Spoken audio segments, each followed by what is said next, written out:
ભરૂચ જિલ્લાની સ્થાનિક સ્વરાજ્યની સંસ્થાઓમાં સુકાનીઓની પસંદગી માટે ભાજપના નિરીક્ષકોએ સેન્સ પ્રક્રિયા હાથ ધરી હતી। ભરૂચ જિલ્લામાં સ્થાનિક સ્વરાજ્યની સંસ્થાઓમાં ભાજપે જિલ્લા પંચાયત, 7 તાલુકા પંચાયત અને 3 નગરપાલિકામાં ભવ્ય વિજય મેળવ્યો હતો। હવે સ્થાનિક સ્વરાજ્યની આ સંસ્થાઓમાં સત્તાના સુકાનીઓને બિરાજમાન કરવા રાજ્યભરમાં સેન્સ પ્રક્રિયા હાથ ધરાઈ હતી, જે અંતર્ગત ભરૂચમાં પ્રદેશમાંથી આવેલા 3 નિરીક્ષકો, રાજ્યસભાના સાંસદ રમીલા બારા, પ્રદેશ સંયોજક સુરેશ મકવાણા અને નિખિલ પટેલે હોટેલ જિંજર ખાતે વિજેતા ઉમેદવારોના સેન્સ લેવાની પ્રક્રિયા આરંભી હતી।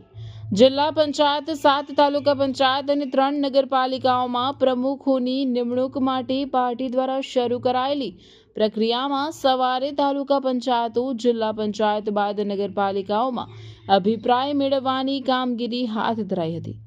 પ્રદેશ નિરીક્ષકોએ તબક્કાવાર બેઠકો શરૂ કરી હતી। નિરીક્ષકોએ એક બાદ એક દાવેદારોને સાંભળ્યા હતા। પ્રમુખ, ઉપપ્રમુખ, કારોબારી સમિતિના ચેરમેન, શાસક પક્ષના નેતા અને દંડકના મહત્વના હોદ્દાઓ માટે યોગ્ય ઉમેદવારોની પસંદગી માટે સેન્સ મેળવી જિલ્લાના મોવડી મંડળ સાથે પણ ચર્ચા કરીને અંતિમ નિર્ણય માટે નામો પ્રદેશ મોવડી મંડળમાં મોકલવામાં આવશે, જે બાદ સ્થાનિક સ્વરાજ્યની સંસ્થાઓમાં રોટેશન બેઠક મુજબ પ્રમુખની વરણી કરવામાં આવશે। જિલ્લા ભાજપ પ્રમુખ પ્રકાશ મોદી, પ્રભારી પરિક્રમસિંહ જાડેજા, મહામંત્રી જિગ્નેશ મિસ્ત્રી, પરેશ પટેલ, નરેન્દ્રસિંહ પરમાર સહિત જિલ્લા મોવડી મંડળ સાથે મોટી સંખ્યામાં વિજેતા ઉમેદવારો સેન્સ પ્રક્રિયામાં ઉપસ્થિત રહ્યા હતા।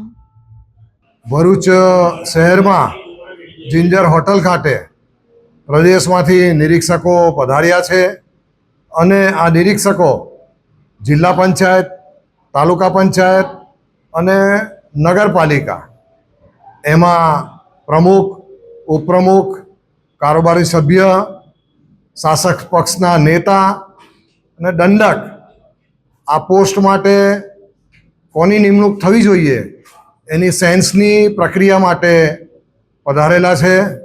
અને અત્યારે જંબુસર જિલ્લા પંચાયત સીટના અને તાલુકા પંચાયતના લોકો જે ચૂંટાયેલા ઉમેદવાર છે, સૌથી પહેલાં રાઉન્ડમાં એમનો ક્રમ છે એટલે અહીં પધાર્યા છે અને સેન્સની પ્રક્રિયા શરૂ થઈ છે।